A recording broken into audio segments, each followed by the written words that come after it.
So e whaatalo whaatol whaapoponga o talafong mai le si ufonga le lau mua mo le nei tae au. O le masina fau e tatala ai e le pūlenga o ele tise, se upenga ta wha ilangi fau e whaatusa tusa ai le tau o le ele tise, ina ia mauti noa e tala whea ngai tau mō ta ngata lau tele. O se tasi leo suinga ua whaia, ona o le si itia mawalunga le tau o le ele tise i le tau sanga taluai, le ana mafua i le iloilonga le malo, i fe whaatawa inga o ele tise, na i le valo se fulu, male se fulu 5%, na si itia i pilia a inga e tutongi whaapea mapisinisi, i le tau o le pao e le tau sanga i lua whelua wha. Na mafua i fwena tapunia manise o pisinisi i le atunuu, na whaalia le pule sili o le pulenga o LTC. Sarah Killis, o le upenga ta whailangi fōle o le atatalaina i le masina fōu, wa ilo ai fōi e le pulenga ni aia inga i whaafaingō fia i le whaingō pili, ina ia whaafaingō fia i fōi, o na malama tangata i pili o loo tu whaina atu. O le isi mana ongo le pulenga, ina ia teleni si ofa tu ina atu e company i tangata, pe whaapa ua la tau i taimi e le tele le whaonganga o le eletise, ma ia whaasoa fo i whaamatalanga o le whaonganga o le pawa po o le eletise.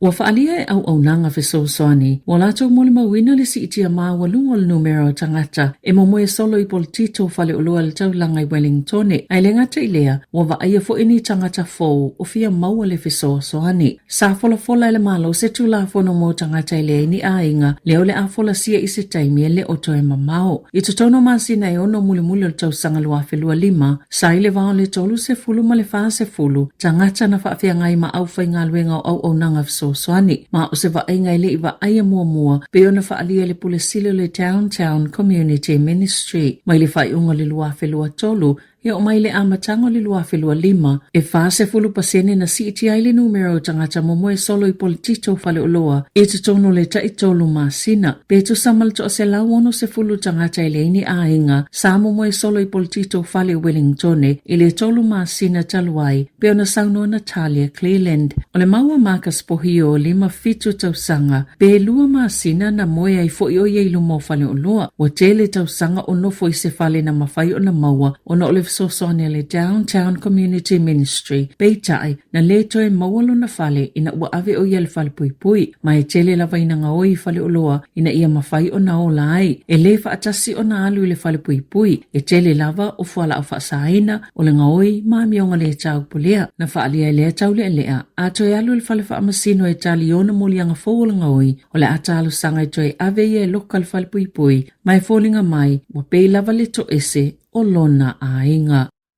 O loi New Zealand le whaululunga le tūtau i le saunga le mui au nanga le meta o Anticon Davis. Mosea o ongai whaatatau le saunga le mui le Instagram, maolo o whaalauloi ni pui ngā malolosi atu, mō tupulanga talavou, mani whainga e mawai e mātua, nisi malusi anga em whaiona lātou pule ina, ma wa aia le leile whaonganga e a lātou whanau o upenga o fiso o ta inga. O te ena le meta ni wala au, ina ia whaasata mai te mai upenga o fiso o ta inga, ma ele tau fia i tamai tipu o tupulanga talavou, mai leo i upenga of so ta inga, a o ilo ai New Zealand, pe muli le wha ta inga Australia, na wha alia le meta, o le ua wha ilo ni wha mauninga mua, le whaingo fiona sa ile tupulanga o nisi awala, e o ai lunga upenga of so ta inga, talo na wha saina i totono Australia.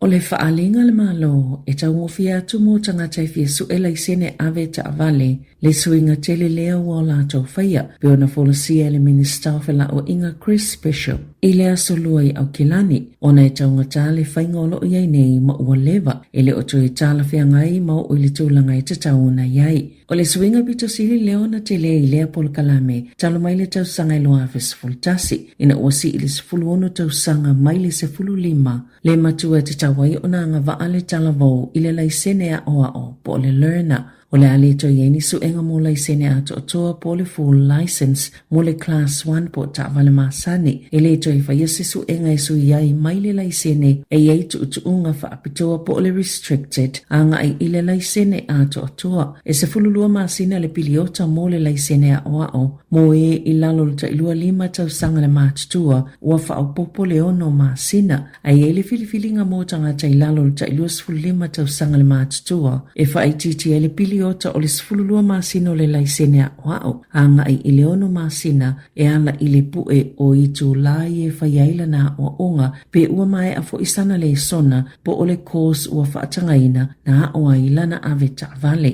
E valu se fulu tālau le a whaapau e se mai le tau ato le suengo le laisene i lalo le polo kalame fau o laisene. Le ato e whaapopo le isiono masina i le laisene yei tuutuunga whaapitoa po le restricted license. Pe a whai e whaasala i makaleanga po demerits. O ave ta'vale umalava yei laisene a oa o malaisene yei tuutuunga whaapitoa. Tusa lava po le ale matua o le ao fia ia yainga o le whaasale o na tango fia le ava malosi pe a ave le ta'vale. O le amaua fo'i le la lau whela ua inga New Zealand se isi malosi anga fau e mataituina le lei ma whaasalai fo'i au nanga e whaia o onga mo ave ta'vale. O le asalua 15 Januari lua fe lua fitu o le amata whaamaluinai i a suinga. Na whaataua se a unga i au kilani se ta'avale fau po se van e whisosani e la ueita maiti e tia i a onga so. I whamawunga la matanga luenga o a onga na whaali ai o whaasolo ina le leile numero ta maiti e to a anga i le a onga i le kuata whao le tausanga taluai. O lo ta uai le 5 le tolu pasene o ta maiti na o i a onga i le silia ma le iwa se fulu pasene o le taimi a toa o le a onga o si itia mai le 5 le 4 pasene sa iei le kua tawhaal tau sanga i tō atu. O le matati a fia au sia le malo, ia o atu le whai ungol tau sanga lua a tolu se fulu, o a valu se fulu pasene le tō a anga o tamaiti le a onga. Peitai, o lo maua fo'i ia wha maumonga, o tamaiti Maori Pasifika, o lo o tele lava taimi e tia ia onga ai. E na o le tolu iwa 15 pasene o tamaiti a onga Pasifika, sa maa sani o na o onga le kua tawha, ma le wha tolu pasene o tamaiti Maori. Sa wha tasi pasene Pasifika, ai wha 5% i le kuata wha o le tausanga i tua atu.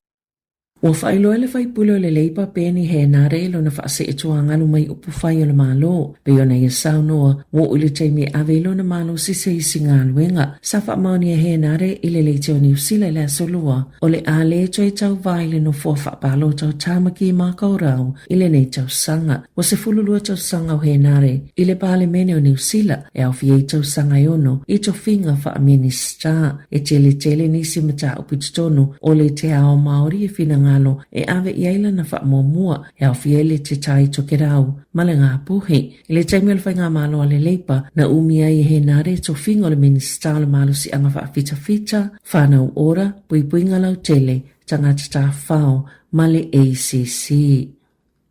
Ua tau mau whaatasi New Zealand ma le United States o Amerika e sa ili a tili nisi a vanua e whaalau tele ilo la ngā lulu e whaatasi. I le sa ilinga o minerali ta ua mole teknolosi whaauna pōnei e to sai ma se pepa o whaamatalanga na whaalau ilo whaatasi whai ngā malo e lua sa whailoa ili sui whailau tusi e le United States. Christopher Landau ma le whailau tusi o mta upole vai whafua New Zealand o Bede Corey i le asolua mo sa la fono tanga na whaafetai e Landau New Zealand ilona a wai le fono le Minerals Ministerial e tali malo ai Amerika le vai asonei sa whaitio ina le pālemia Christopher Luxon i le asonga fua. Masaya te e naini lipo te whaapia u fofo ina ni whaatalanoanga i le vao malo e lua e winga i le launga i New Zealand minerale i le United States. Masaya sauno ai ua na o ni tau matenga. Na sauno le te o le Labour Chris Hipkins i se whilo inga matustala whaatasi malawaianga whaupwhai e le Green. E whaapia o whaamatalanga po o saunoanga le pālemia Christopher Luxon ua whaelo ai le le au sasila fia e Luxon o mea o whaia e lana lava whai ngā malo. Ona o lea sa ia whaapea ua na o ni tala sala tua. Ai o lea na whono le pule sili o le matanga luenga o le vai whafo. Ma whailo ni whaamatalanga alo i e whai ai masui o New Zealand e tau mai ai e matuali sila fia le pālemia le mea lea e tupo.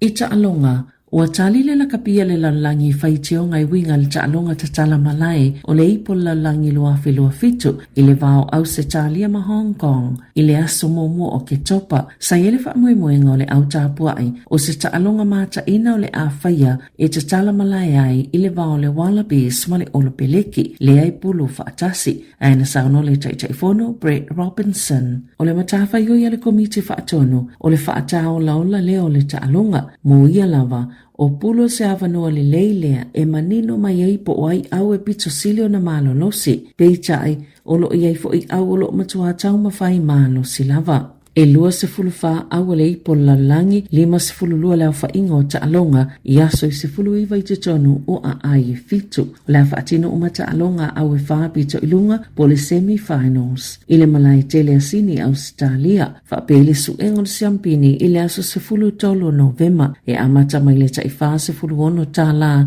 e o ato ile ta i se lau se fulu ono ta la, le tau o pepa o fale o ia ta alonga. Tala fau ia mai le si ufonga le lau moa, mo le vaenga o le tae ao.